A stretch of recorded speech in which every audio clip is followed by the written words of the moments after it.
Welcome everyone, my name is Manuel Martinez and this is another episode of Career Downloads, where each episode I basically hit the refresh button, bring on a different guest to learn more about their background and their experiences to help you uncover any actionable advice that you can use as you're managing your own career. So for today's episode, I have with me Rodney Detrick. Him and I connected over LinkedIn, and we got talking about technology and Dale Carnegie and Toastmasters, which we'll get into in the conversation.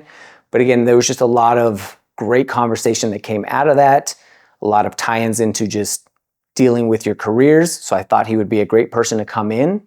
So with that, I'll go ahead and introduce Rodney.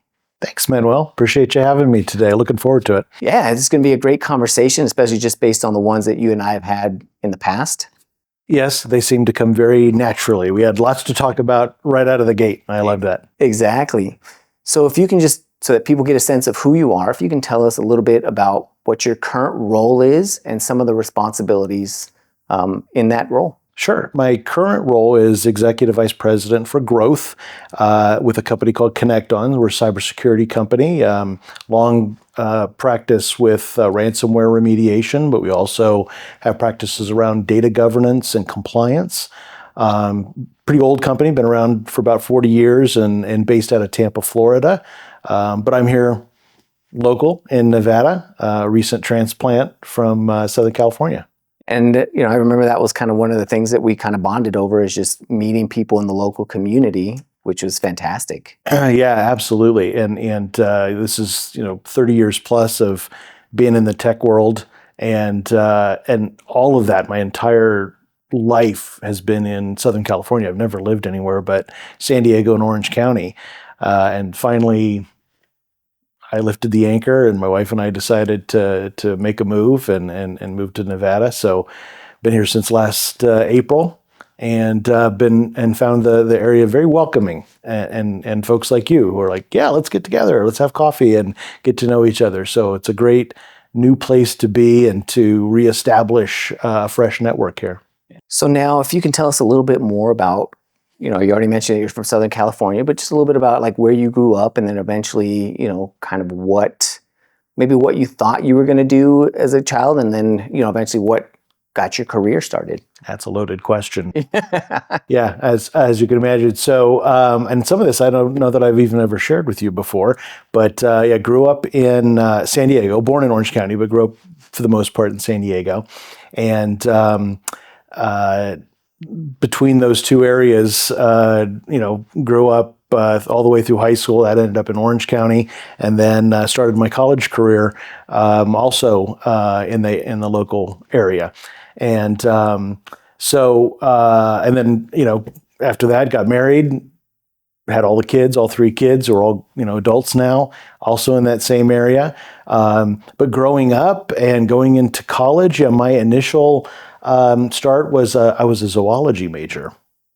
Yeah, I had every intention of being a veterinarian, or being the first Steve Irwin or something like that, working with animals. I pictured myself doing something like that. My dad was a biology teacher and professor for many years early in his career, and so growing up, we had a lot of vacations that were very very outdoorsy, and focused on wildlife and biology. And so I just grew up loving those types of things. So it was between zoologist, and I was thinking about maybe really focusing in on herpetology. Which is what? The study of reptiles and amphibians. Always been a big reptile person. So that was the initial thought. So I did about my first year of college was as a zoology major, and then that shifted to speech communication. And that's because I got involved in a forensics program. And forensics in the college world is competitive speech. So it's debate, it's other more kind of artsy or almost like artistic type, like prose and persuasive speaking and other types of competitive speaking events. So my next couple of years in college, I spent on a forensics team and traveling all over the country and competing in in speaking events. Not debate. I wasn't much of a debate person, but I did a lot of the other events. And that really, really had a big impact on me and where I thought I might end up.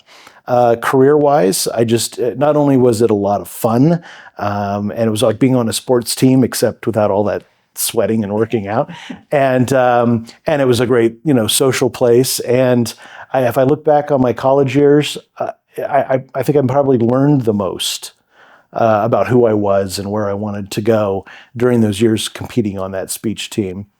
In the end, though, my degree was in business, in both my undergraduate and my graduate degree. So what is it that, or I guess, how did you find out about forensics and that? Was it just like hey, somebody in college told you about it? Did you see a flyer? Like, that's something that there's a number of ways that you could have gotten involved. So I'm just curious, like, what is it that got your attention and actually made you want to say, hey, let me go and try and give this a try and see what this is all about? Yeah, I would have never known anything about it except for my best friend from college, who ended up being my best man at my wedding. And he and I and the person who eventually became my wife all worked at the same restaurant together. We all had part-time jobs at a restaurant, and he had gotten involved on this forensics team. And I can still remember when he first mentioned it to me. He said, I'm getting on the forensics team. I'm like, forensics? You mean you're dissecting bodies? I didn't know you were interested in that. And then I said, God, that sounds like a lot of fun. Maybe I'll check it out too. I think he was kind of protective of it, like, well, this is kind of my thing. And it ended up, it was really more, well, it was his thing too. He did really well also, but I really got into it. And that's how it came about, just through that friend mentioning it and checking out the team, and then quickly falling in love with it. And then you mentioned that you ended up getting a degree in business. So I'm curious, the initial thought of kind of zoology, veterinarian, and really having an affinity for animals, but then also kind of discovering this passion for speaking, and then how did those eventually end up leading to business?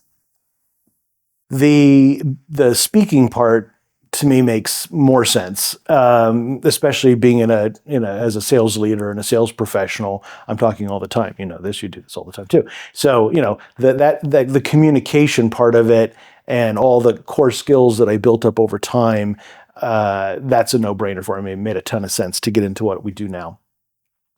The zoology part may be a bit of a stretch, but I still have a tremendous passion for animals and biology and genetics, and I spend a lot of time as like just a side passion, up to the point where a number of years ago, one of my daughters and I went to Africa and worked at a rhinoceros sanctuary in South Africa. It was just an amazing adventure. A lot of hard work, not exactly a luxury vacation, but what a learning experience. And for me, as a part of my career, and something that my dad passed down to all of us, was being lifelong learners and having a variety of passions and interests. And I think as sales professionals, that is so critical, to be genuinely interested in what other people are doing and what's going on out in the world. I think it just makes us so much more effective as sales professionals. And so the zoology part, I just carry it with me as something. I learned a lot of important lessons, especially working at the rhino sanctuary, that I feel like I take into not necessarily the selling part of my career, but certainly the leadership part of it. The passion that I saw that these people had that worked at this sanctuary full time for conservation and for taking care of these amazing animals. You really haven't lived until you've bottle fed a baby rhino, that's its mother's been poached and it's, hanging on a string to survive, and to see this animal get nursed back to health and eventually taken back out into the wild to live its life there's so many parallels to the way we lead and the way we nurture our teams, and just caring and having passion about things that I learned from the staff there and interacting with the animals and the other volunteers. So it's just an amazing experience. So I'm always looking for opportunities to, do things that are outside the comfort zone and outside my, core responsibilities working at a tech company. I'm sure we're going to see the parallels a little bit later, but just in prior conversations, like now some of that leadership, just your understanding of passion for animals, the things that you get out of that. Again, there's parallels. It's not one for one. It's not like you're taking, oh, well, this is a rhino. This directly results into sales and leadership, but there are parallels, which at some point I know I'm going to kind of dig into and say, is this why, is this kind of where this came about, or just understanding also a little bit more about kind of your background now. So I think there's going to be a lot of good insights that I'm going to be able to draw. So you went into business, getting out of college. What was the first role that you got, and how did you think coming out of college? Was it the typical college experience for those that maybe didn't do an internship like myself? They're like, I have a degree now, everybody's going to want me. Or, was it, I have this business degree, I don't know what to do with it. Let me just start applying and I'll figure it out as I go. Wow, that takes me back to recalling that at that point in time, I think I can honestly say I had no idea where I was headed with it, which I think is true for a lot of folks that become sales professionals. I think a lot of us sort of fall into this role. And I'll elaborate on that a little bit more in kind of terms of what I think about that. But during those, kind of the late part of college, and I actually, during my graduate degree, worked at the university that I was studying at. And so that helped pay for some tuition, and I was helping to run the administration office. And so that gave me some early management experience and had a great mentor there that worked with me. And while I didn't see that as, a career, I wasn't going to see myself in the academic world permanently, it was a great experience. And there was a sales element to it also, which I really didn't think about consciously when I was doing it. But I was, selling people on coming to the university and investing, their hard-earned cash into degrees. So that gave me a taste of what selling was all about. And then after I finished my graduate degree, I went on and started working at an advertising agency, a marketing agency in San Diego, which at the time was quite large and had some pretty prominent clients, including people like Tony Robbins, and had some pretty interesting clients at the time. And this was a lot of years ago, but that was also a tremendous amount of experience in sales. So I was selling for the agency as opposed to doing the creative and that sort of thing. But still involved in that process. But for the most part, my focus was on business development. So again, sort of getting a taste of that. And then after I'd been there, probably about 2 or 3 years, I had my first opportunity to think about getting into the tech world. And that came about, again, just sort of stumbled into it, frankly. My wife's parents lived next door to a guy that they were real close with, another couple they used to vacation with together, and older than I am, obviously, and was in the software space already, and got to talking with him, I don't know, over a card game and some family gathering, and he said, "Hey, I'm working at this software company, and you ought to apply. You ought to look into this." And he was part of the sales leadership team there. So wife and I talked about it. I'm like, yeah, I'd definitely be interested in that. I've always had an interest in tech, and part of my graduate degree was focused on IT. But at the time, I wasn't really necessarily thinking that that's the direction I was going to go. But it certainly came in handy because I wasn't unfamiliar with the space. And so I ended up interviewing with that company. Now, at this time, we lived in the northern part of San Diego, and this company was up in Orange County. So it was a good, without traffic, it was an hour-plus drive. But got the job. And really got from that job my first tech mentor, the gentleman that I rolled up to there, and it just became such an important part of my career moving forward, identifying mentors, and now in the latter part of my career, becoming a mentor for other people, because I know how valuable that was. And if it really hadn't been for this individual, not only giving me a chance, to come in unproven, no experience in this space, and to just, in those days, obviously it's a lot of banging the phones, and I mean, we'd go through CIO magazine and Info Week, and I'd try to find a name and a title. Oh, and there's a quote I can use, and now I'll cold call that person.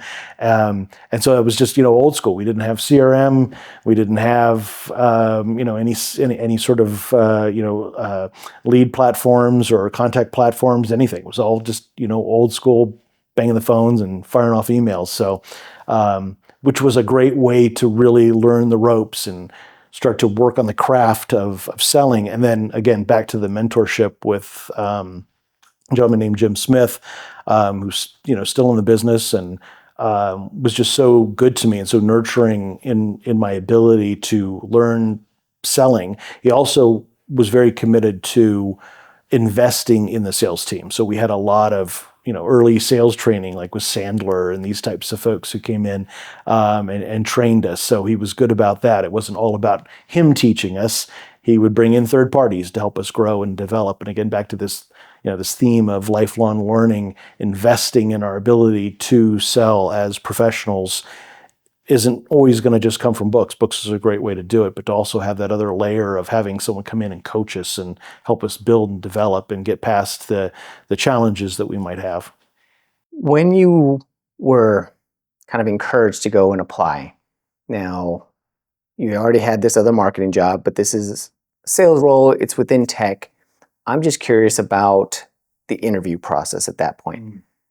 Do you feel that your time in forensics, and again, you're giving speeches, you're learning how to talk and communicate, starting new and, you weren't new in your career, right? Like you had the marketing, you were kind of had a little bit of experience of, kind of working, even being within the food industry, right? Working at a restaurant. That is, you have to learn how to interact with people.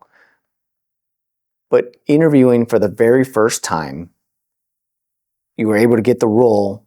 Do you think that a lot of that, was it storytelling? Was it, how did you get the role that early on? And the reason I ask this is because, I have a wide range of, listeners in the audience. There's some that are early in career and, sure, just trying to understand, okay, at that point in time. And I understand, like me, it wasn't a year or two ago, but I mean, I don't know if you can remember at that point and even just interviews moving forward, what are some of the skills or some of the things that you think work really well in that kind of format?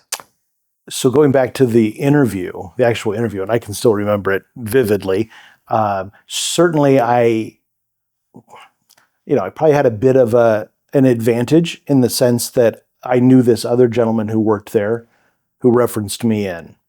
That's a good thing. And I think that's good advice and something I speak to other folks that are, working their way up in their career, is to make sure you have a strong network. That network contact for me, a family friend, definitely opened the door for me. So was definitely grateful for that. And then it was my job to parlay that. So in the actual interview, I've spent a lot of time in school, as we already talked about. So doing my homework and being prepared is just part of the way I function. And also the way I've mentored others. You can't just, certainly there's going to be times when we jump into things and we aren't prepared. We have to be ready to be a bit impromptu. But in that case, I had plenty of time to prepare. So I knew about the company. I did my homework to understand what they sold. Didn't completely understand it all.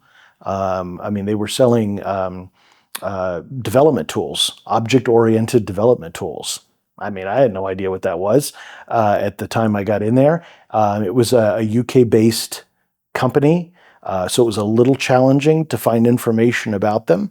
But through this person who referenced me in, I interviewed him to understand more about not only what they were doing as a company, but what were they looking for in somebody in this role, an inside sales rep, and the person who was going to be hiring me, what's he like? What's he all about?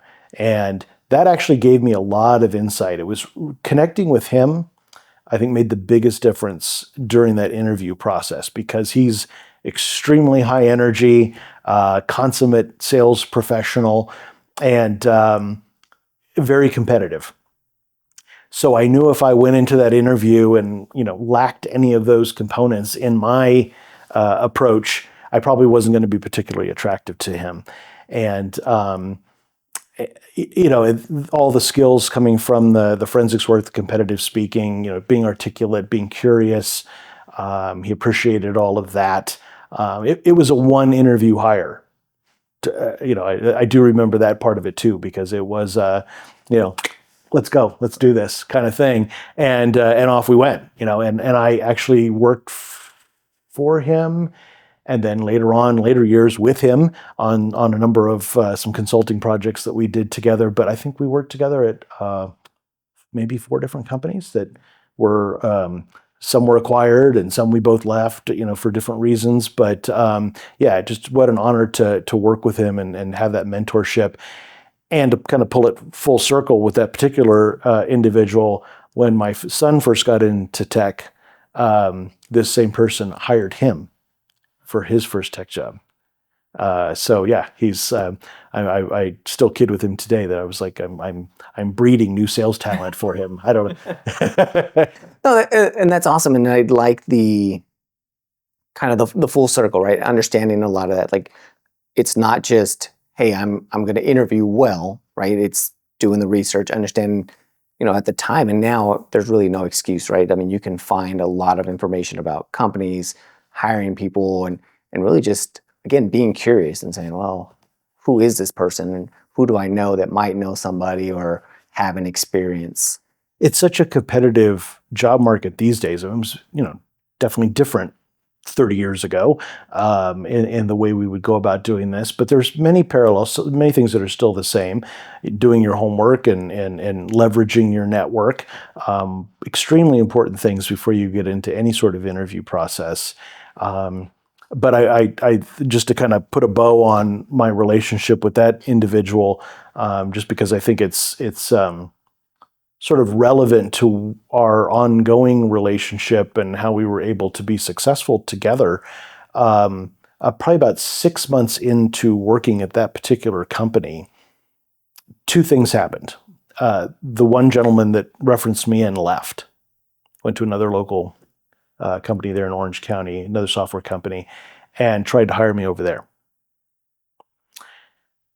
I didn't take the offer. I mean, I actually had the offer letter and I declined it respectfully. I felt like I had a good thing going with where I was, and I, had seen the first couple of commission checks, and I was particularly motivated at that point. And then the other thing that happened was, as I mentioned earlier, where we were living in North San Diego, and the commute was horrible. I'm not a long distance driver kind of person, never have been, and so we started looking at houses. I went to my wife and I said, we got to move. We got to move to Orange County. I can't do this anymore.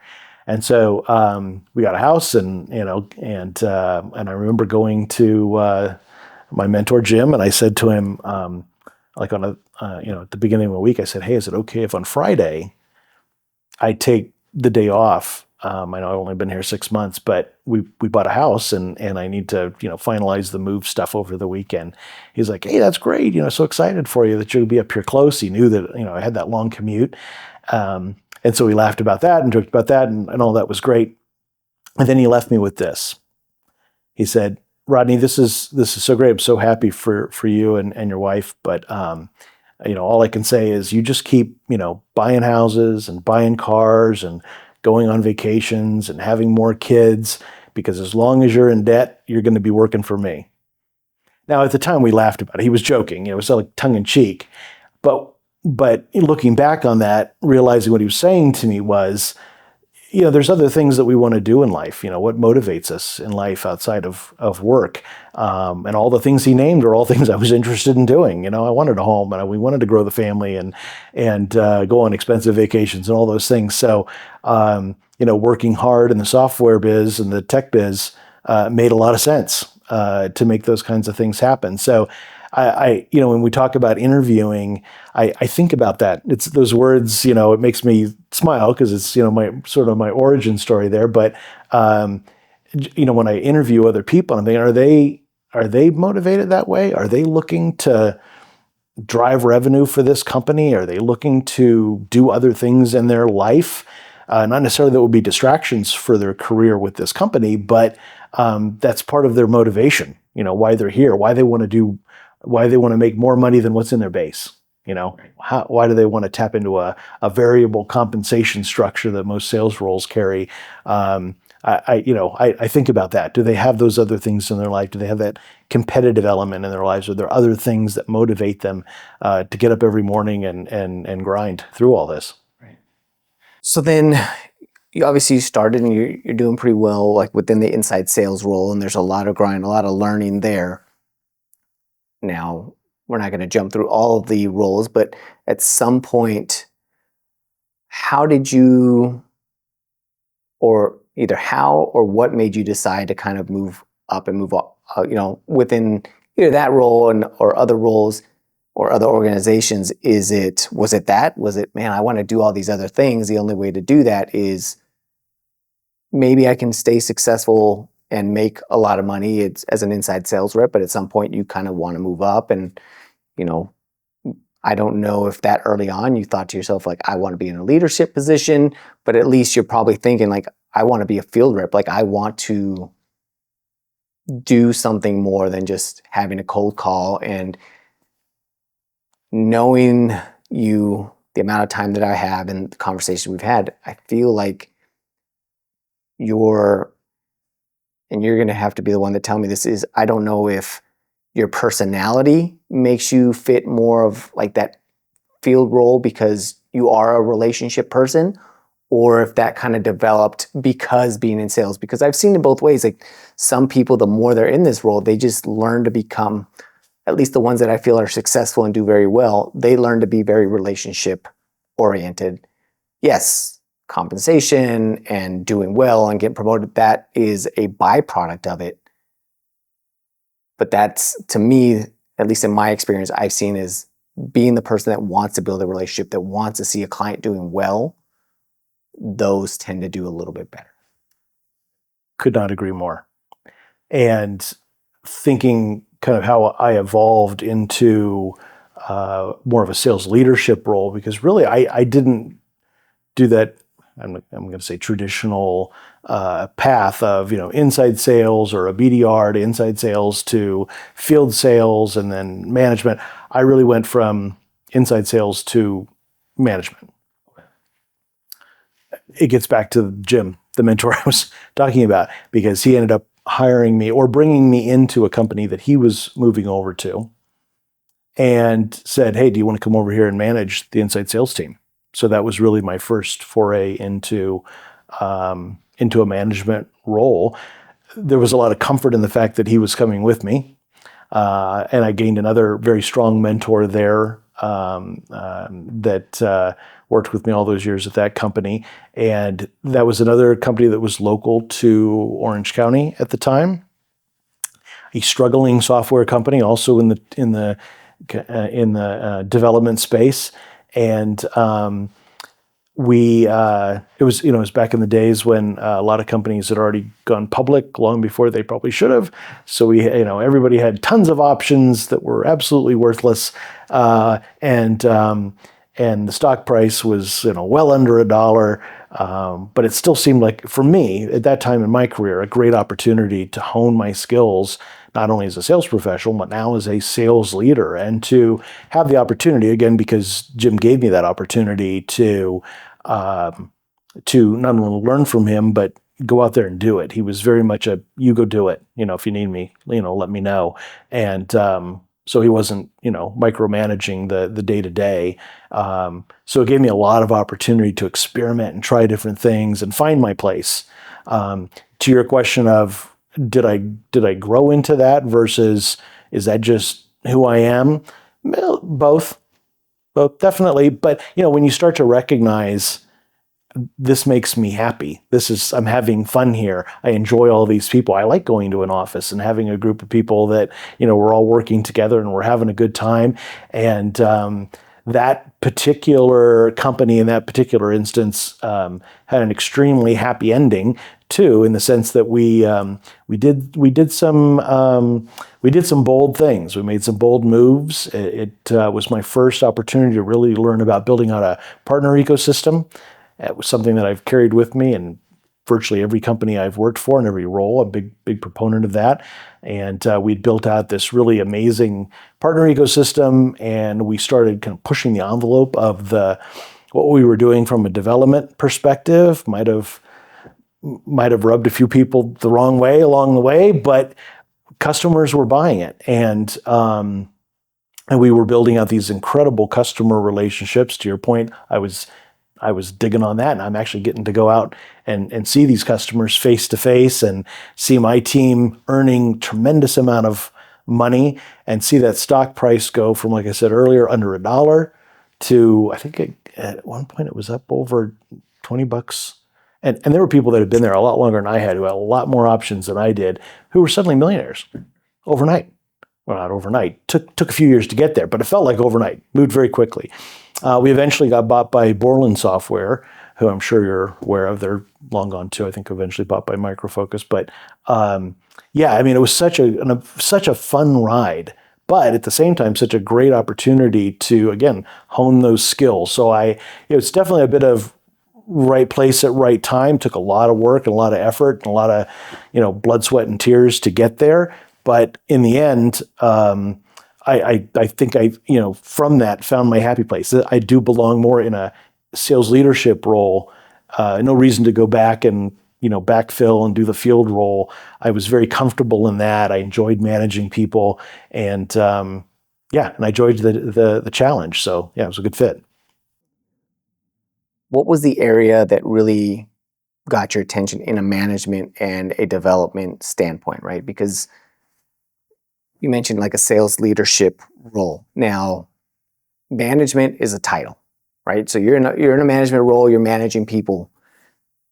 At what point, and maybe it was early on, did you start to kind of develop into being more of that leader? And kind of what does that look like, right? Because, hey, I went into management, and I've done that, and I've talked about it before. I don't think I was ready for that type of role when I moved into it. At least I didn't think so, because I wanted to still be an individual contributor.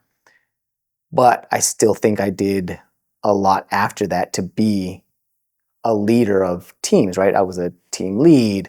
I was leading groups. I was leading projects. So, what is it about that? Because I don't think I developed that passion or that knowledge until I started teaching.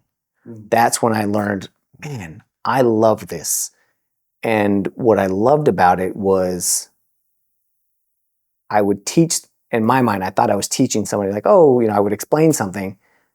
And I had a wide range of people, like people who were in the industry, these were college students who were just starting out and they didn't understand concepts. So for me, it was like that curiosity that you mentioned earlier is, hey, explain this to me. And I would explain it. I don't understand what that means. Or, I was teaching VMware.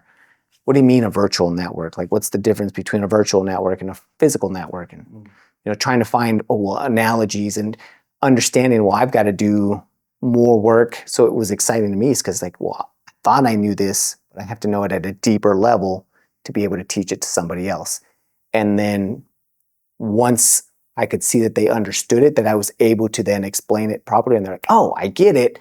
And they could repeat back. Like, that was the part that I was like that was the dopamine hit for me. Is like, I explained it in a way that they understood it and they're able to move on. I'm getting goosebumps talking about it. But that's where I think I really started to develop that passion for leadership in a maybe not necessarily a management role, but what was it for you that really said, this is what I want to do? The first thing I was thinking about was when I first got to that company. The day that I walked in, the person that I was replacing and their manager were being booted. I actually passed them in the hall, and I knew them. They were walking out with their boxes of their possessions. It was, day one, strangely, I'm still really pretty early in my career. So it was awkward and strange. And I knew these people. And, it's first day meeting the team. And the team, most of them really liked these previous managers. So as one of them said to me a few days into it, you've got some really big shoes to fill. Challenge accepted. And for me though, what shifted it was this challenge, this opportunity to get to know this team as people and become friends. And most of them I'm still in very close contact with. It's been so great to watch them as so many of them have progressed in their careers, either as ongoing as sales professionals or some sales leaders in the group too. That dopamine kick that you were talking about, seeing them shift from, hey, I know we were doing things this way before, and if you get behind this, if we work together and we're going to have a lot of fun doing it, it's going to be tough. We're going to put in some long hours, and we're going to probably have to do things a little differently than we have before. But if we can get to here, it's going to be a lot of fun. We're going to have a great time. And to go on that journey with them and experience that with them and to see them grow and develop that way while I'm growing and developing too. Again, I couldn't have done it without the mentors that I had. That made a huge difference. Because I do think that a lot of us jump into sales management roles. I've seen it in other places I've worked where we have promoted someone into a sales leadership role, but without the mentorship, without the training. We just figure, oh, Manuel's terrific at selling. He's killing his number. We ought to make him a sales manager. It's a different beast, as you know. So it's well, how do we help them develop that set of skills so that they can be effective, building and growing a team? And so that's where I often see the disconnect. I didn't plan for it that necessarily. I was fortunate it turned out that way, that I had those mentors that were able to help me get to that point and were willing to invest in me to progress my skill set as a sales leader. And I think you make a great point there, is not even just in sales, right, but in tech. Hey, you're a great engineer, you're a great architect, and a lot of times within tech, that gets promoted up. And I don't know if there's that investment or that mentorship to help them be successful, right? You just think, well, you worked your way up to an architect level, I'll put you in management and you can manage, other architects or other engineers because you speak the same language. But there is a huge investment in making sure that person has the skills, the development, because it's not like, and I'm sure they might have seen it in you, is, okay, you have this relationship. Hey, I'm going to mentor you. Like, I can't tell you everything to do, because some of that sounds like they also gave you the flexibility to, like, you've got to figure this out, but I'm here as a resource. Or, hey, if you have questions, like, I'm here to ask. And that was so key. Okay. That point right there was so key to give me the leash to go out there and go do the things that I needed to do. They trusted me enough. And it wasn't just, there's a place for that, for delegation, but it was a lot less of that and more about, we trust you to go do it, go make it happen, but come get me if you need me, but I'm not going to do it for you. I'm going to help you and support you. And that really, really made a difference. That was an important lesson for me to learn as a leader. I can't just, if someone's struggling, I can't just do it for them. That doesn't help them. That's not growing and developing them. But I can create an environment where they can continue to grow and develop themselves and build those skills. I can show them and get them to do it if need be. But I can't just always jump in and do it for them, because they'll never grow. They're not going to develop that way. And how do you create that type of environment? Like, how do you, because there's one thing to say it, but doing it is another thing to say, hey, I'm here if you need me, ask questions. And being able to provide feedback, like that's a skill in of itself, is to be able to go through and say, hey, I'm going to reference, because you'll get this, is within Toastmasters. When you're giving feedback, they talk about the sandwich method, right? Talk about something positive, talk about the negative part and then end with something positive, right? And is that kind of the approach? Did you have a methodology?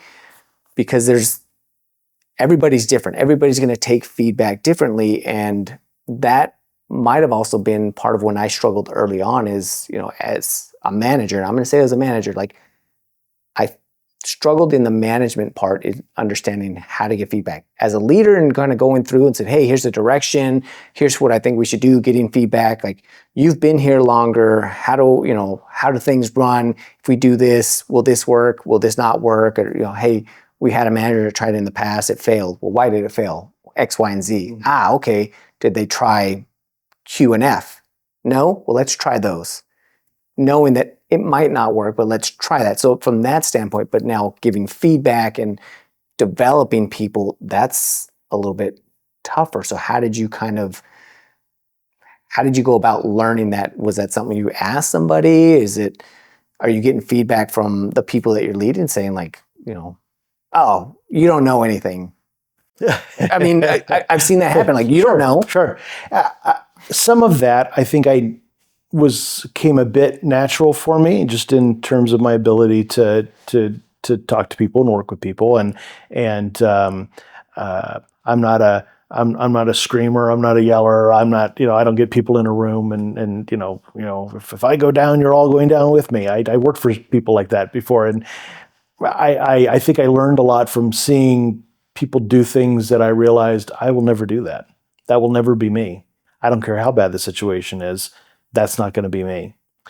There are ways to do the things that we need to do as leaders in a way that is respectful and allows our staff to grow and develop and be successful without the yelling and screaming and nutty behavior. So I think initially I didn't really necessarily have a process. As you're talking about the Toastmaster tools that they extend there, but I just learned from others, observing others, and some of that observation was, I love that, but I'm not crazy about that. So I'll keep doing this, but I'm not gonna follow that lead. I'm gonna follow my gut a bit more on that. So some of that maybe came naturally. But you mentioned Toastmasters, and I haven't brought it up yet, but obviously, there's the other connection that we've talked about, and that's my involvement with Dale Carnegie. Again, I've been a part of the Dale Carnegie organization for almost 20 years now as a trainer, and it's interesting because that was definitely a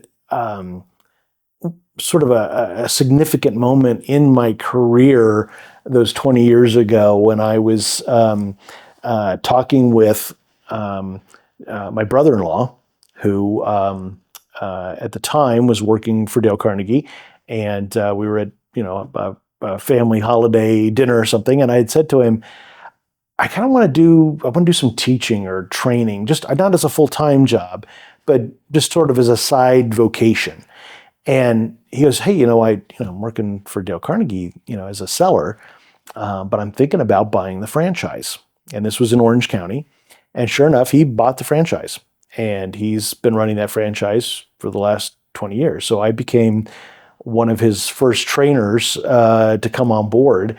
And I always include him as a part of my mentors as well, because I've just learned so much from having been a part of that. And I was so glad that I made that investment in time and in training to continue to hone my skills.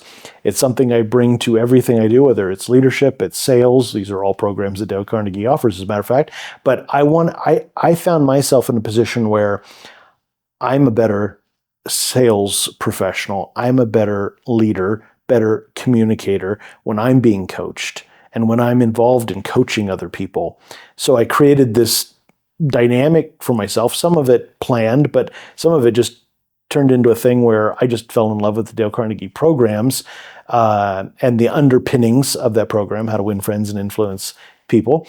And that just meant so much to me and resonated so well for me. And as I started to take the classes just as a participant and to see the breakthroughs that people were making from these materials, because it was so different from other training that I'd had, rather more kind of traditional sales training, Sandler and others that I've taken in the past. All great. The difference with the Dale Carnegie, though, is it starts with the underpinnings being all about human communication and connection with people. And that really spoke to me and the way I like to interact with people. So the pairing of that with what I was doing in my professional life really made a ton of sense. And then, do I want to be a trainer also and go out and help other people with their leadership skills? Absolutely. With their sales skills? Absolutely. It just made a ton of sense for me. So I did that in Orange County for many, many years. Had some, breaks in there because of my day jobs requiring a lot of travel, and sometimes that got in the way. And then just recently, having moved here to Nevada, I've just joined up with the Dale Carnegie Nevada team and have been working with them as of late, since last year. So already had the opportunity to work with some local companies and do training for them. And it's just such a, for me, it's a way of giving back to other professionals. It's an extension of that, this idea of mentoring and helping other professionals. And I learned so much from it. So again, back to that theme of lifelong learning. I go into, an organization, for instance, last year I did a human communications program with Dale Carnegie for a company here locally that owns McDonald's franchises all over the area.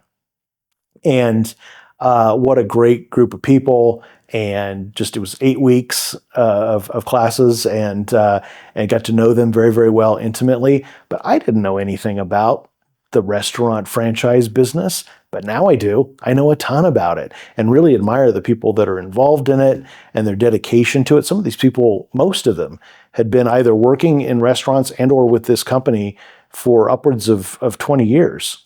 I think there was one person in the room that had been in that biz for over 40 years.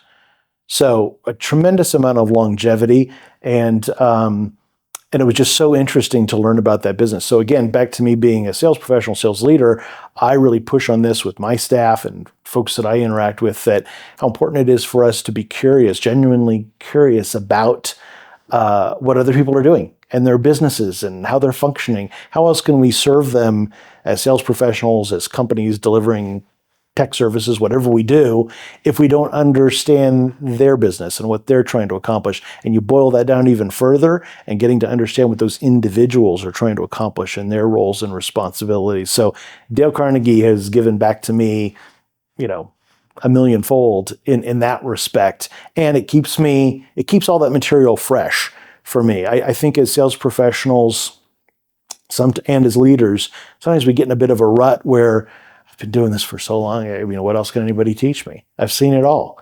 But that's not true. There's so much more to learn. Again, I didn't know anything about the franchise food business. So to learn about that, something new in my toolkit of things that I can bring up in sessions, is so valuable. And it's just an endless supply of information that we can be learning from, but not if we just shut it down every day, close up the laptop. And so, investing in these other things in our careers that are outside of, even things that are necessarily outside of our comfort zone. Although I felt comfortable, facilitating a Dale Carnegie program, I certainly at the beginning didn't feel comfortable facilitating it the way Dale Carnegie says you need to facilitate it. So a lot of focus and work and mentorship from the master trainers and others within that organization to get me to that point where I could do that effectively. But worth every moment of it. I'm glad you brought that up, because I was going to talk about that a little bit, because I've mentioned Toastmasters, and I had a lot of guests that had told me about Toastmasters, I had heard about it, but the Dale Carnegie I had not. And I started looking into it, talked to you, asking you questions, and you mentioned that it was a huge part in your career. Now, I know for you as a sales leader I don't know exactly, but I have a pretty good understanding of how it would help enhance the skills that you already had. You already seemed to like that with the forensics back in college. But within the tech industry, and you and I talked about this a little bit off camera and in past conversations, is for that type of program, because again, Toastmasters, it's not just speaking, there is the leadership aspect of it, but it's just that. It's that one group. Whereas when we looked at Dale Carnegie, there's focused, there's ones on leadership, there's powerful presentations, there's different areas. So as somebody who's in the tech industry, and it could be sales, it could be maybe I'm a developer, maybe I'm an engineer, cybersecurity, it doesn't matter. What are some of the things that within that realm that both from being a participant, a facilitator, that you would say, here's why this is important? You already touched a little bit on communication and it being something that where, it also helps you kind of develop that human connection types of skills. But if you don't mind elaborating a little bit more on like that is, if I guess almost sell it to me and say, hey, here's why, if I'm telling you like, well, I'm just an engineer, I'm early in my career, I just want to get into cybersecurity, I want to get into networking. Why would I invest time and money and effort in developing those types of skills? So somebody smarter than me once said that if you want to learn something new, read something that was written over 100 years ago. And Dale Carnegie's book, How to Win Friends and Influence People, is right about into that age realm. So Dale Carnegie, he started this work around about the time of the Depression, or short time before that. And so, a lot of folks were struggling in this country with, how do I earn a living, and by the way, not only how do I earn a living, but when I'm out there interviewing or working with my coworkers, how do I build the skills up, public speaking skills or interacting human communication skills? And so with all of his research and his work, that's how he developed, How to Win Friends and Influence People, along with lots of other books that he wrote.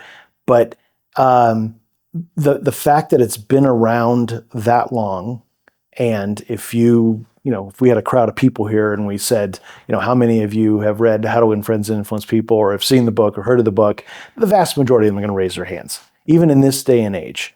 I was just at an event last night and we did that, and just about everybody in the room raised their hand. So it's the longevity is there because those principles, the 30 principles that he talks about in the book, will hold true forever. And some people will look at those principles and go, it's kind of common sense. But is it common practice? Are we doing these things every day? Are we thinking about these things in the way we interact with our staff, our coworkers, our partners, our customers? So having that, at the front of your brain when you're, interacting with folks, I think is just so important. And I was kind of referencing this earlier when I was talking about some of the other training programs, while strong in their own right, what really drew me to the Dale Carnegie programs were those underpinnings, because whether it's sales or leadership or high impact presentations, whatever the case might be, whatever the kind of the overarching subject matter is, those principles tie it all together and allow it to be that effective. And then the coaching and the facilitating process under Dale Carnegie is different too, because it's extremely interactive. If you were to take a program with me leading the training, it's not going to be 3.5 hours of listening to Rodney Detrick yammer on. It's going to be very little of Rodney Detrick yammering on. It's going to be more about the participants doing things, working on things, thinking through the various topics that we want to work through, and building those skills, practicing those skills, getting coached on those skills in the moment. That makes it different than so many other training programs, or what we, you and I have been, in plenty of companies where we've done training. And a lot of that's just, hey, here's what we've got. Here's a deck of slides and so on, go for it. Versus what we do in Dale Carnegie, which is very hands-on, is very do it, try it, give it a go. There's a whole cycle of professional development that we talk about in these programs that gets folks from having the right attitude to learning about something, to building up the skills, to actually achieving results. And that's a cyclical thing, so it's always happening. So we get people not only inspired and excited about learning and developing, in whatever capacity that they're interested in doing that. But we give them tools and skills, like you were talking about the sandwich method in Toastmasters. So we've got a lot of those types of tools that you walk out the door with, and then you end up having a really a lifelong relationship with Dale Carnegie, because I know many of the folks that I had in some of my earliest classes 20 years ago that I facilitated, I'm still in close contact with. And with you still being in contact with them, what would you say? I mean, again, I don't know the percentage or I don't know the amount, but after them having gone through it, would you say, or I guess, what would be some of the feedback that they would give? Like, oh, I went through this, because it's great in the moment, right? We've all been to those, trainings that you just kind of sit through and some were like, oh, this is great.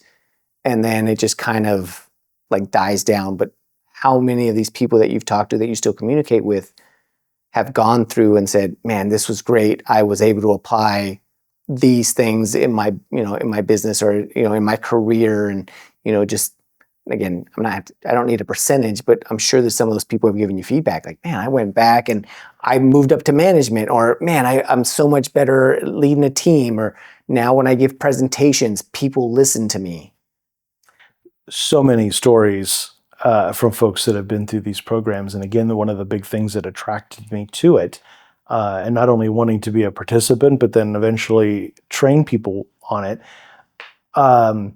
was because I saw people actually having breakthroughs during the program. Having, true shifts in their behavior.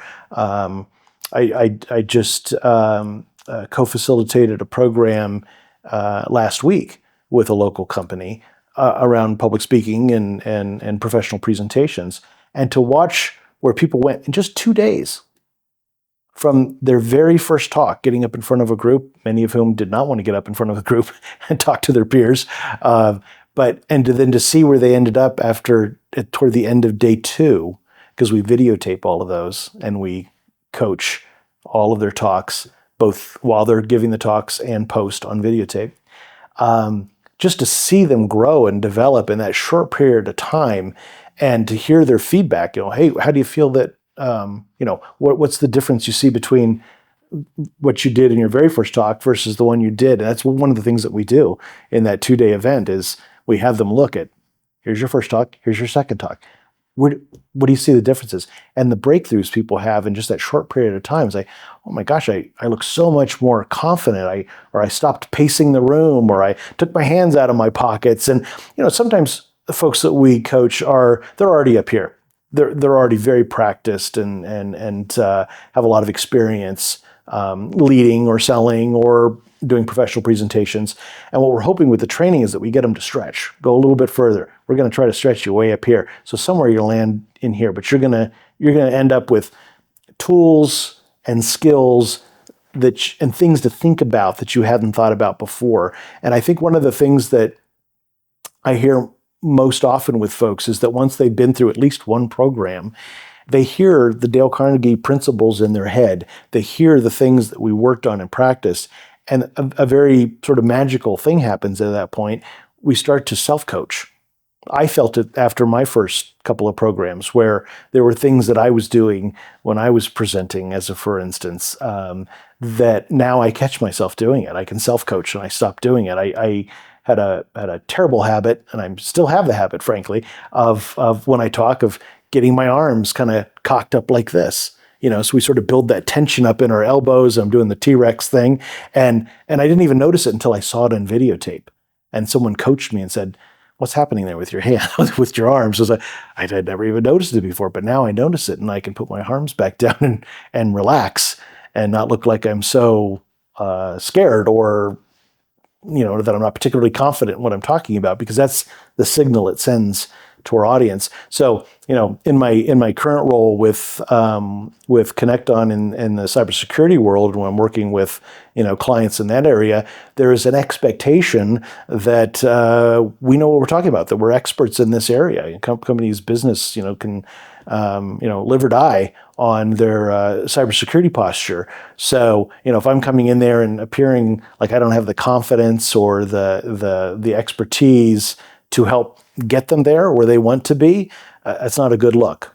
So again, it just the parallels between what we do every day, regardless of our role. Yes, I'm in a sales role, sales leadership role, but like even in this group that we had last week that we did the program for, there was a number of them that said outright, "Well, I don't do presentations." They were on the event team. It's kind of behind the scenes folks. I said, "But do you get your team together and lead them? You present to them, here's what the plan is for this event we're having in 2 weeks." "Oh yeah, we do that." "And do you want to be more effective in your ability to convey what information is going to come across to them?"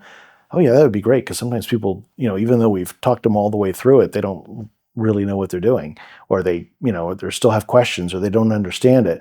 Well, we can work on that. So the other thing I loved about the Dale Carnegie programs is we, even with a group of folks that are coming from diverse roles, we can tailor it so that we make sure that for what has been trying to work on in his role, whether it's as a podcast host or working for your company, what are those things that you're working on? We can tailor and refine the material and the coaching to those things that are specific to you.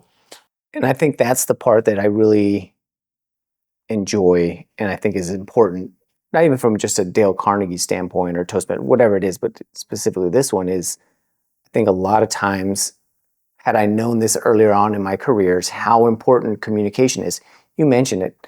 They're like, "Oh, a lot of times we've gone through this and they still don't get it." Is it they don't get it? Or is it because I didn't communicate it clearly to them? I don't have those skills. And I think that's something, especially within tech, we're so good at like learning the technology and explaining this, how I can give you all the technical details. Fantastic. But did I give you direction? Do you know what's going on?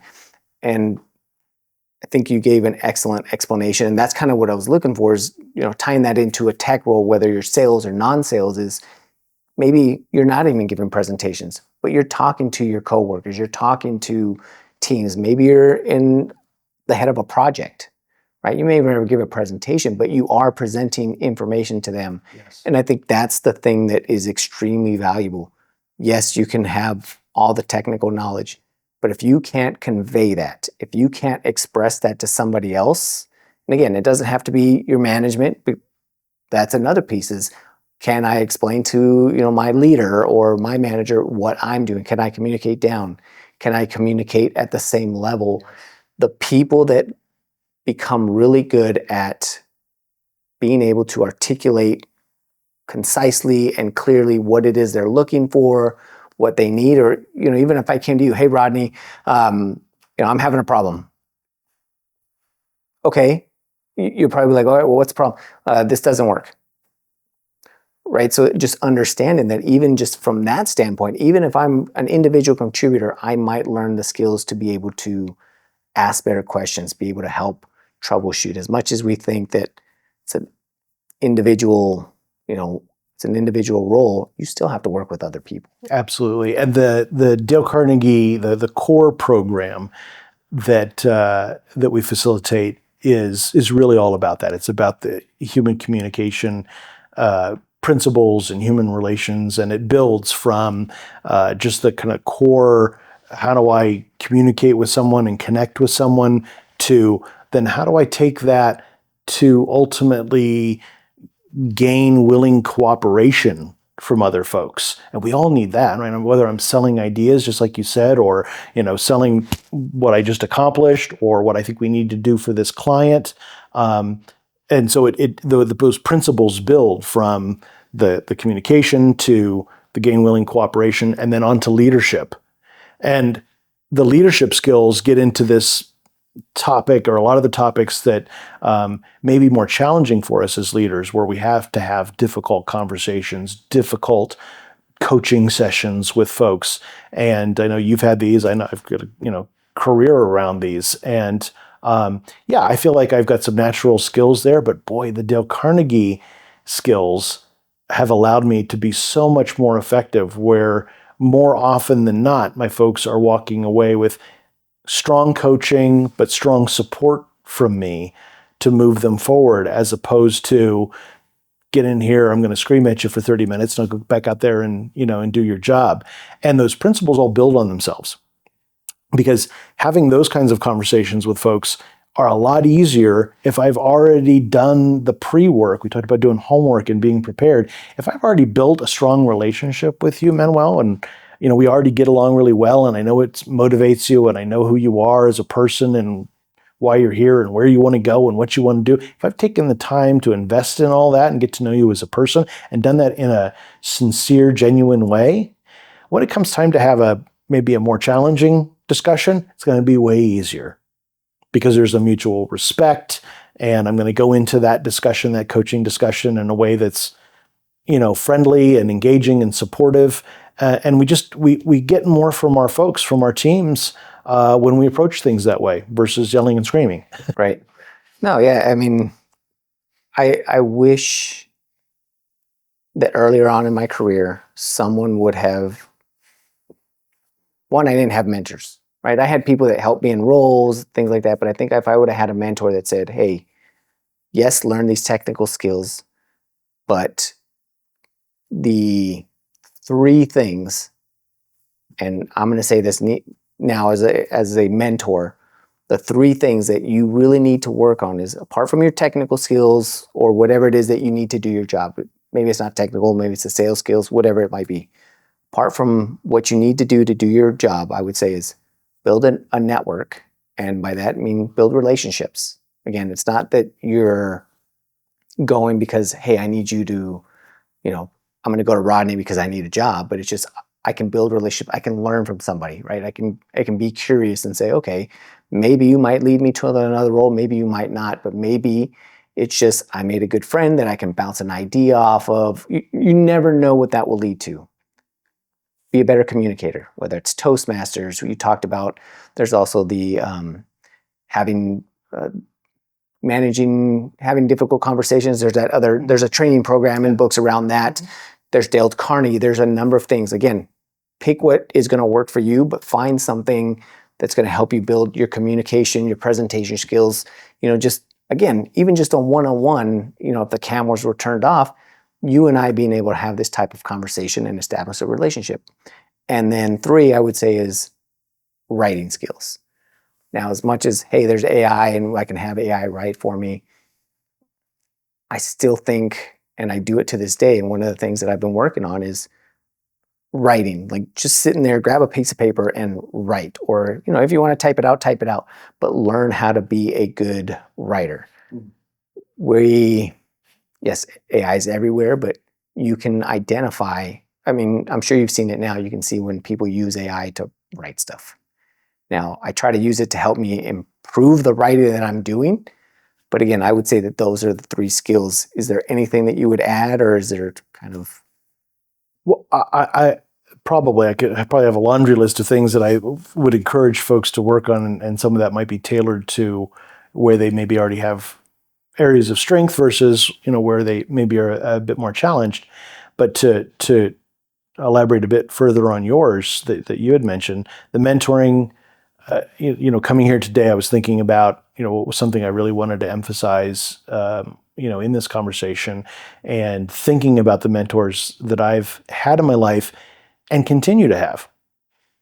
Yeah, this is year 60 for me. I know it doesn't look like it, but but I still have mentors today. In fact, one of the gentlemen that I work with today at the current company at ConnectOn is a gentleman I've known for over 15 years, and he has always been a mentor of mine. And long before we worked together, we're finally working together, but we just became fast friends, and we met back when we both lived in Orange County and had a lot in common. He was in the tech space, so was I. We knew a few of the same people. We liked to network, and we just like to, have fun and enjoy ourselves and have a good time. And so we just hit it off. And all these years later of bouncing ideas off of each other and helping each other out. And, hey, do you know somebody? Or could you introduce me to so and so? Or I'm struggling with this. Or do you have a document that looks like this? I mean, we've done all that kind of stuff over the years, and then finally have this chance to work together and build something special together is really exciting. So the mentoring doesn't end. I don't care how far along you are in your career. Always be looking for those mentors. You mentioned the communication skills, and I don't think there's anything more important. And again, the Dale Carnegie stuff is just emphasizes that to me each and every time I'm involved in it. And again, once you get involved in it, you've even taken, one program, it will be in your head. You'll be thinking about it all the time. And I love hearing people come back and say, this is really, it stayed with me. I always think about it. I hear your voice in my head. Well, maybe that's not healthy, but, remember some of those things you coached me on.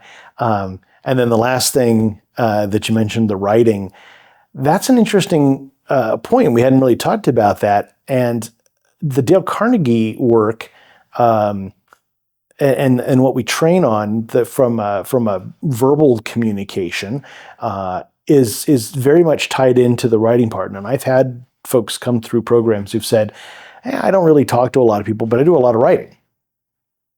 Or, I'm inside sales, so they just have me writing a lot of emails. What we learn about and how to create powerful communication that's impactful and concise, and well written, and drives behavior or drives action. All those things that we would look to do in a verbal face-to-face conversation can be translated to the paper in many ways. But your thoughts on practicing it, doing it, really makes a big difference. And use the tools. Use AI. Don't only use AI. Practice your own writing. Learn what others have done. What's effective. Stay up on that. It's such an important skill. And some days it kind of feels like a bit of a lost skill these days because we do have technology we can turn to, or we've got software programs that deliver all the cadence out to the clients, and it's all sort of pre-written for us. But I don't know, maybe I'm a little bit old school in that respect. I'd much rather pick up the phone or at least do a video call and chat with somebody versus trying to put it all down on paper. But the written skills, such an important skill, and we can learn a lot though from AI. And what it can help us structure and be creative. And I do the same thing you do, which is sort of like, if I've got a few disparate ideas, how do I blend all those together? And this idea of preparation and scripting. So I would never train a sales professional to read off a script. But do I think it's important to script what you're going to say ahead of time? Absolutely. And I actually learned that is an important lesson through another one of my interests that we haven't even talked about today, which is my interest in magic. So I've been involved as a amateur magician, had a business when I was young, but now it's strictly something that I bring into my training or I bring into social situations. And there's been so many important lessons, I couldn't even name them all as we do this talk. But one of the things I learned from a gentleman who's no longer with us, but older gentleman, professional magician out of Chicago, and he was very, very big. He was a very well-known teacher of magic, and was part of a magic school that's here in Vegas, the Magic and Mystery School that's here in Vegas. And one of the things that he would talk about is scripting your performances. Because there's a lot of performers, magicians out there that just sort of wing it. They don't have it all written down. They don't know what they're going to say. And oftentimes it sounds that way. And I took that as I thought about, how do I translate that? I could see how it makes sense, to perform a little, some magical drama, magical theater. But how do I translate that into what I do as a professional? Well, getting onto calls and working with clients and not being prepared, not knowing what I'm going to say, and having it scripted, not again to read a script, but to have that sort of preparation ahead of it and not always winging it. It was such an important lesson for me in how I come across as a subject matter expert and as a professional and as someone who's prepared. I'm glad you brought that up because that's something that I know to do, but I've never really communicated and thought about. Yes, you want to script your call, you want to script, your presentation, but that doesn't mean that you're reading from a script. And I think there's that distinction, and I'm going to take a first attempt at what I think that means or how you might go about doing that. And I definitely would like your insights on this. Is I've done that, I've winged it. I was always pretty comfortable on a subject matter. Like I think about back in college. I never wrote a speech, but but I took a public speaking course. Hey, it's going to be a speech on something. I would kind of randomly think like, oh, okay, well, I'm going to talk about, this flower. Okay, what do I know about this flower? All right, fine. I was confident enough to go up there and just wing it. I would wing a lot of those things because it didn't bother me, or I had the confidence it didn't frighten me to just go and speak. Sure. Even now, if someone said, hey, could you give a presentation on, cell phones? Sure, I could figure it out. Like, what do I have, 5 minutes? And could wing it. But the difference between doing that and having a script, and that doesn't mean I'm going to say this and I'm going to say that. It's really, okay, what do I want to talk about? How do I structure this? And when I think script, I think structure. Maybe it's bullet points. Maybe you're not writing it verbatim. So a script is not something that you're going to read verbatim, but it's, okay, I'm going to start with talking about the origin of this flower. Then maybe I'll run into this and just key points that I want to make sure that I talk about. So when you say scripting, do you mean making sure that I have things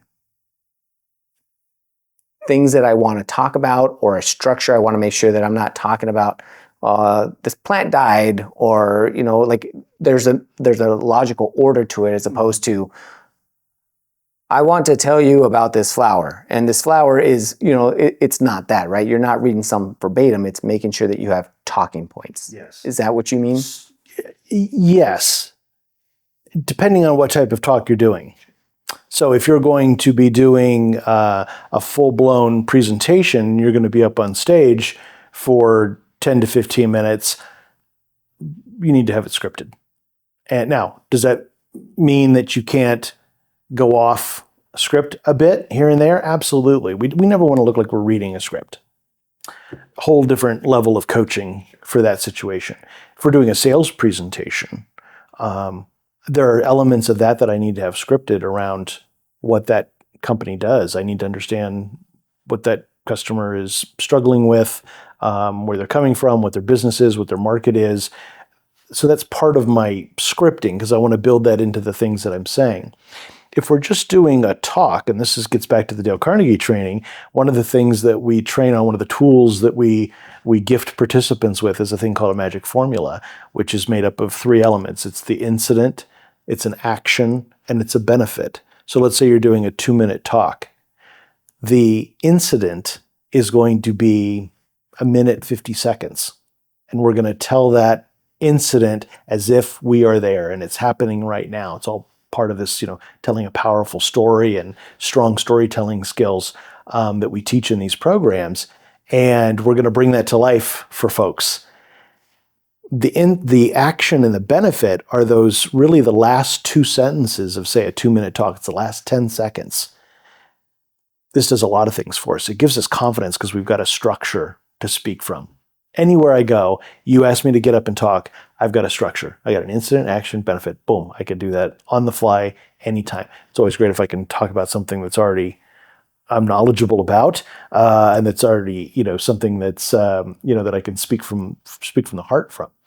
But having that structure allows me to tell you that incident, to create that story, and then at the end, leave you with an action and a benefit. And what I mean by action and benefit is the action is going to be something like, when you move forward with a plan that allows you to better engage with your staff, you'll find that your staff is much more productive and much more detail-oriented moving forward in all their work. It was just 2 sentences, but you take this action and you'll get this benefit. So no matter what my incident, what my story was all about, those last 2 things, that's what I want you to remember at the end of my talk. And that's probably all you're going to remember about my talk. You might remember, it was a funny story and he talked about rhinos or whatever he talked about, but then he gave us an action and a benefit at the end, and that's what I walked out the door with. And that's just one of the things that we train on in Dale Carnegie to help folks kind of build that structure, and that's part of the scripting. So to your point, it may be just something as simple as having that in your toolbox. I've got this structure. If I need to talk, boom, I can do it on the fly, but I still have a structure to it. And that helps us, again, with the confidence. It helps us with being concise. So if you're a rambler, like I unfortunately tend to be. It keeps me in my, my guardrails are up so that I don't go, too far beyond it. And I leave them with something powerful at the end to remember. No, that's great. And I'm glad that you brought that up, because I just want people to understand that a script doesn't mean I'm reading something all the time, right? It's just you have a structure to something. Even I like that framework, even if I'm in a group setting or a meeting, right? Like understanding that maybe it's not scripted, but you can write that script before you speak. Mm-hmm. Like if I'm in a meeting and if I have that framework, situation, impact, or what was it? Situation, incident, action, benefit. Incident, accident, benefit. So that if I'm in a meeting and people are asking feedback, if I can structure it that way and start to think instead of just, well, I don't know, I think we should do, right now I have, okay, hey, here's the incident. I understand that we had the environment go down last week. The action might be the next time that this happens, maybe we should have a run book.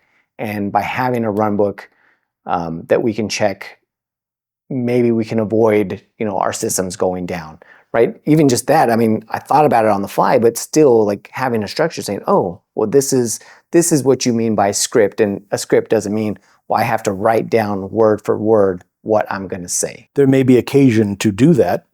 And then other occasions where you just, as long as I've got that structure, I've got that to lean on, and gives me a place to talk. And you made a great point with that incident, action, benefit in the magic formula, is that it doesn't necessarily have to be a 2-minute talk formal in front of a group.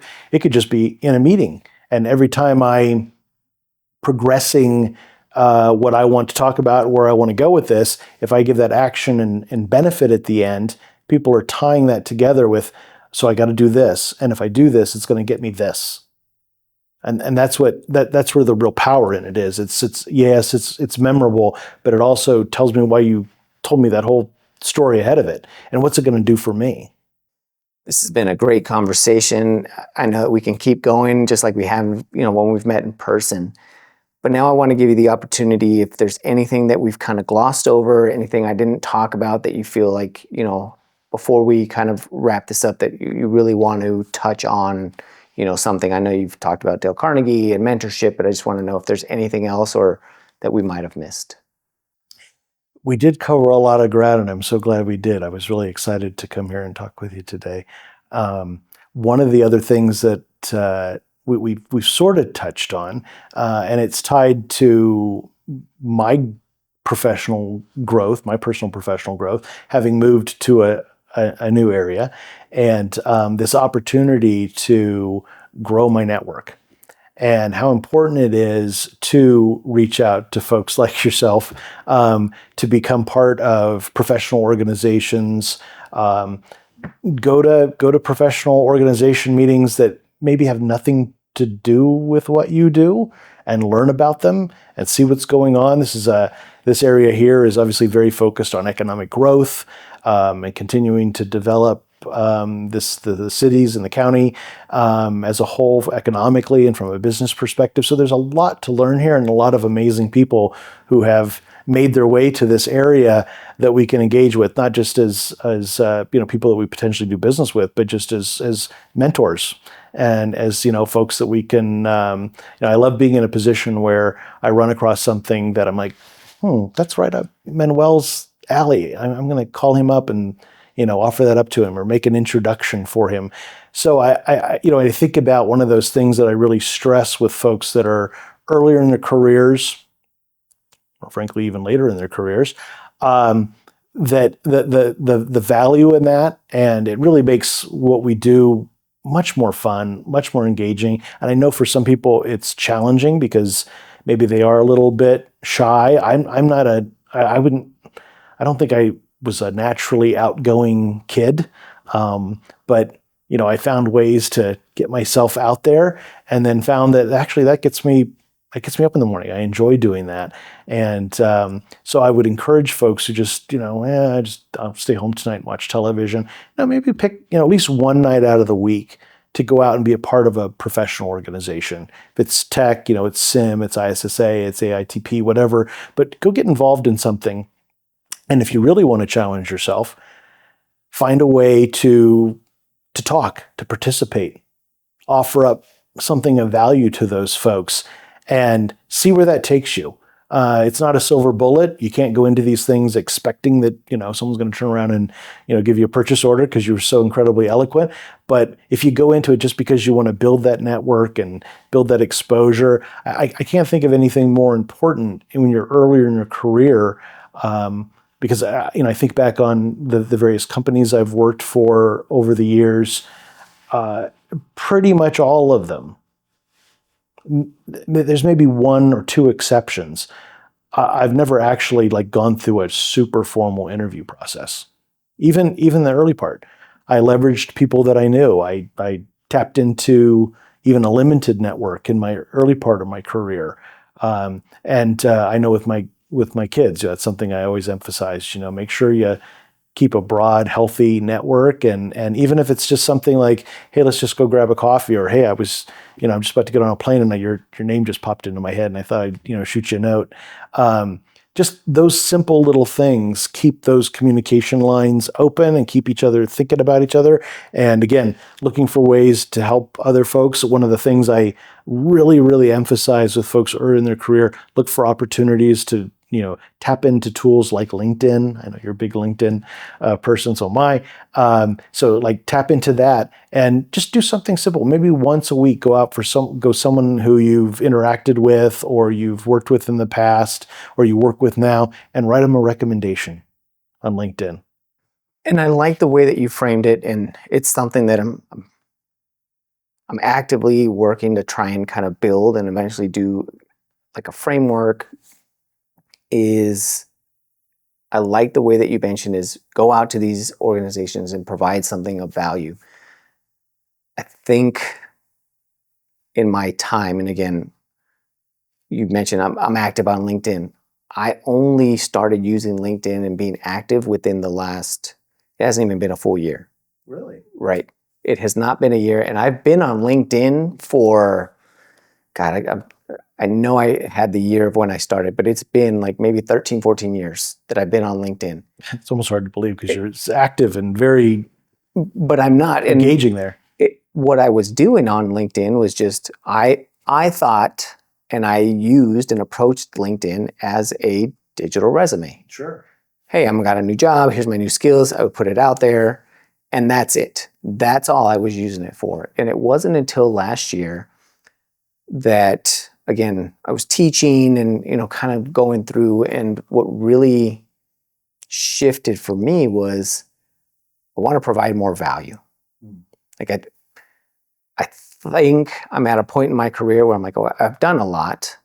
How can I help others, right? Going through mentorship and doing that. And I was like, well, how can I do that? And someone was like, well, on LinkedIn. And I was like, oh, I'm active on LinkedIn. I looked at it. I never posted a piece of content that I had written. I would repost and say, hey, this is pretty cool. Check this out. Or, hey, I read this. This might help because of whatever. And it wasn't until within the last year, where, like you said, you're like, I would have never known. And I tell people, just get on there and provide value. When you're reaching out and meeting other people, it shouldn't be to, oh man, I'm going to connect with Rodney because I think Rodney can get me a job. Maybe not now, but he'll do it in a year or two. I really started approaching it, and I tell people is reach out to these people and provide value. How can I help? What can I do? And the amount of opportunities that may come to you at some point, and maybe it doesn't come natural, right? It's going to be something that is maybe a little bit out of your comfort zone. But if you go to one of these groups, like you said, maybe offer up hey, I want to talk, or just talk to somebody and learn more about them. So like you said, oh man, I just thought about this. I was on the plane. I saw something. Hey, Rodney, I know this is up your alley. I just saw whatever. You might want to check this out. Yeah. I get, again, maybe it comes to that teaching, and I don't know if it's just something that you and me get, but again, me seeing somebody else thrive, and I've started to build a network of people that are the same way.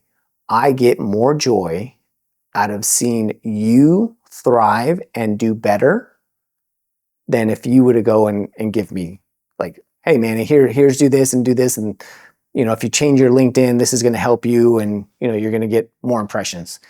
Yeah, cool, whatever, I don't care. But if I tell you that and it happens for you, like I get more excited. Like I genuinely get excited. That's a real dopamine kick right there. It is. To use your earlier words, absolutely. And this idea of engaging with each other and building out that network and being involved with others, whether it's they're local or distant, actually reminds me, and I was reminded of it by one of your prior guests on the podcast, Bob Lee.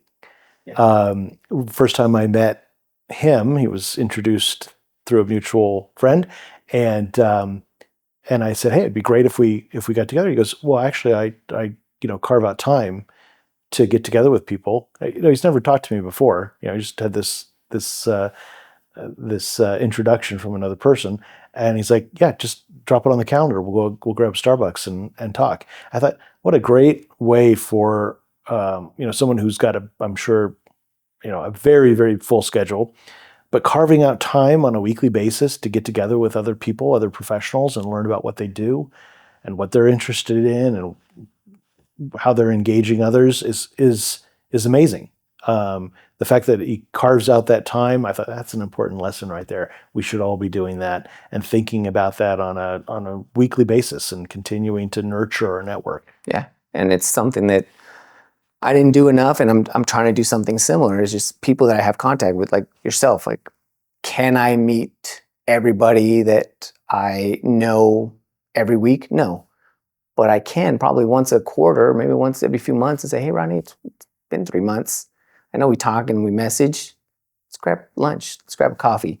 And I try to do those in-person meetups again, just catch up, and it gives you a chance to really catch up and say, "Man, it's been a while. What's new? What's going on?" And it's an important way to build a network. And I just kind of want to take away that either that stigma of like building a network and building relationships is because you want something out of it. No, it should be to really build a connection and really what can the other person get out of your connection. Yeah. If you're going into it with the intention of, I'm going to get this person to buy something from me, or I'm going to get them to sign up for something or whatever, the wrong thing to do. Now, will some of those things happen in the future? If you do this religiously over time, I think they will. But you have to go in just because you enjoy engaging with other people, and that will make all the difference for you. Yeah. Well, thank you again for coming on, sharing your experiences. It's been a great conversation, lots of great insights. And, I'm looking forward to continuing our conversations outside of this forum. Absolutely. Looking forward to it. Thanks, Manuel. Appreciate being here. And for everyone who's watching and listening and continuing to support, again, thank you. And hopefully, again, I do my best to try and bring on guests that I feel bring a lot of insights, a lot of great information just to share for you, and, things that I wish that I would have known earlier on, and, things that I'm learning as I go, so that I can say, again, I don't want to be a hoarder of knowledge, but definitely if there are things that you're interested in, things that maybe I don't touch on, let me know so that I can find those people and bring them and have them share those experiences. So with that, continue to plug in and download the knowledge, and until next time, thank you.